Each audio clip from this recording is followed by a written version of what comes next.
Hey everybody, some Gadget Guy here, and for the last 2 years or so, I've been touting the rise of the budget phone. The improvements found year to year on flagship phones are getting finer and finer, but the quality of phone you can buy at the sub $300 price point is advancing surprisingly fast. Looking at mid-range and budget phones, the Lumia camp has held the lead in bang-for-buck performance, but this year we've seen some really compelling options in the Android ecosystem, and today we're going to take a look at the Alcatel Untitled 3, a phone which currently sells unlocked for around $250. Now, walking around the hardware, the front face is dominated by a 5.5-inch 1080p LCD. This phone has one of the best screen-to-body ratios on the market today, just barely edging out the LG G4 and falling right behind the Moto X 2014. Top of that front face holds a respectable 8-megapixel front-facing camera capable of HD video, and I'm crazy stoked to find front-facing stereo speakers. We have a separate video where you can hear playback. A spoiler alert, while they won't unseat a 1M8, they're also blended into the phone casing better with less of the forehead and chin found on an HTC. Alcatel made some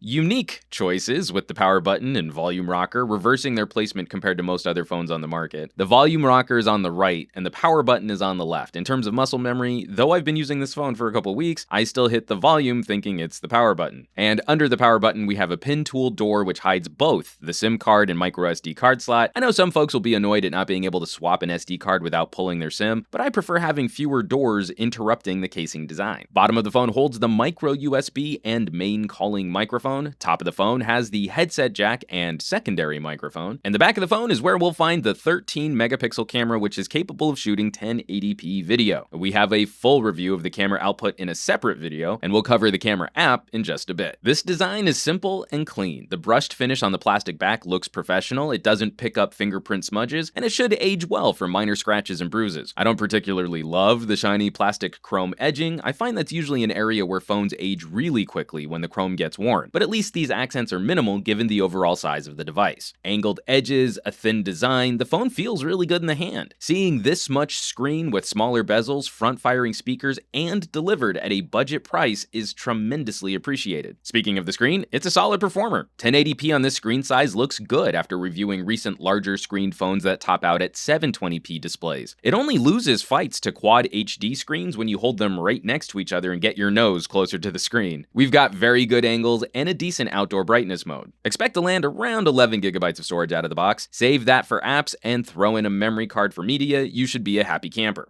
Call quality and network performance were very good. Full support for T-Mobile and AT&T networks is on board, and I was getting great reception around town on AT&T's LTE. The only bummer here, phone calls were a bit dim, and I could have used a bit more volume knowing the phone probably could have given it to me with those front-facing speakers. Software on board is near stock Android 5.0. There's almost no manufacturer customizations, and the experience here feels a lot like a Motorola, lean and quick. The Qualcomm 615 chipset powers through the UI nicely. We see a few multitasking hitches thanks to Android 5.0, but performance here does not feel like it's $400 slower than a Galaxy S6. You're not going to have many issues with web browsing or social media, and firing up more aggressive games like Marvel Future Fight were treated to some solid gaming action. Performance here punches well above the price point. Happily, there's very little bloat out of the box. A few additions like Evernote, Flipboard, WhatsApp, and AVG are included, but you won't find that folder full of value-added software you'll likely disable. The few alterations Alcatel has made are kind of fun. The phone's front face is nearly symmetrical design, and the Idol 3 will flip its screen while you're holding it upside down. It's a cute trick. We also get a few more quick toggles in the notification shade, which can be handy if you use those settings, I suppose. And we also get audio customizations courtesy of JBL. It sounds to me like toggling this setting boosts bass and mixes in a little reverb, but I can't say it was noticeably better or worse. More that it was just kinda different for different sake. The camera app is very well featured for a phone in this tier. We get the same basic controls with photo and video on the right, camera and flash toggles on the left. Hitting the menu, though, rolls out settings like panorama, HDR, time-lapse, beauty face, a barcode scanner, and a solid manual mode, which here you can adjust white balance, focus, shutter speed, and ISO. It is a little frustrating, though, that exposure control is tucked away multiple presses into a menu which blocks your composition window. That's a setting I'd want on my main camera screen,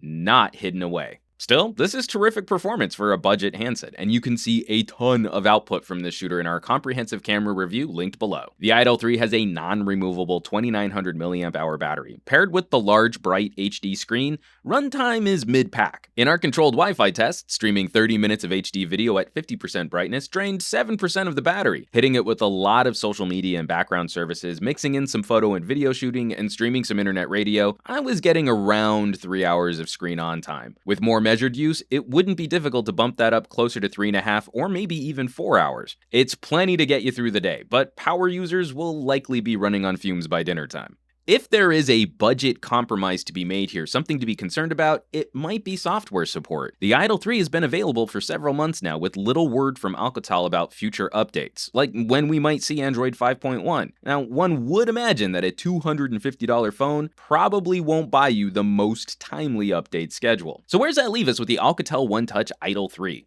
I'm impressed. The budget handset market is becoming more exciting to talk about than the flagship market. This is phone territory which in the past I would normally have given solely to Lumia devices. Android can't compete spec for spec as Windows Phone uses hardware more efficiently, but now we can build out more powerful hardware which erases some of that performance gap. The Idol 3 trades a number of shots with the recently reviewed Lumia 640 XL for example, and it doesn't ask people to make many compromises for folks wanting to save some cash on a well-rounded smartphone experience. It ticks all the right checkboxes for a number of consumers looking to shop a phone. I'll leave some links down below this video where you can find more info on the Idol 3 and shop this puppy online. As always, thanks so much for watching. Be sure to subscribe for more reviews like these, and I would not be able to continue producing on this channel if you all weren't out there sharing my videos on Reddit and Twitter and Facebook and the Googles+, so please keep bringing more cool people to the party. Hit that thumbs up button, and I will catch you all on the next review.